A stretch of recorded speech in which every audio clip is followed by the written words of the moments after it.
BNP vote pile কত? 2,28,00,000। Seat পাইল কত? 193টা। আর আওয়ামী লীগ পাইল 2,23,00,000। সিট পাইল কত? 62টা। 5 লাখ ভোটের ব্যবধানে সিটের ব্যবধান কত? ডবলেরও বেশি। 5 লাখ এখন 300 আসনে ভাগ দেন। 300 আসনে 5 লাখ যদি ভাগ দেন ভাই, 2000 করে ভোট ওখানে উনি ঢুকায়া দিলে কেউ জানবে না।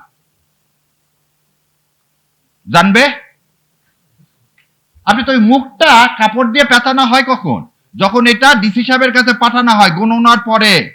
এটা তো আমি গণনার আগে ওনার কাছে দিলাম। কই ইলেকশন কমিশন এটা নিয়ে? এটা তো আমরা বারবার চিৎকার করে বলছি।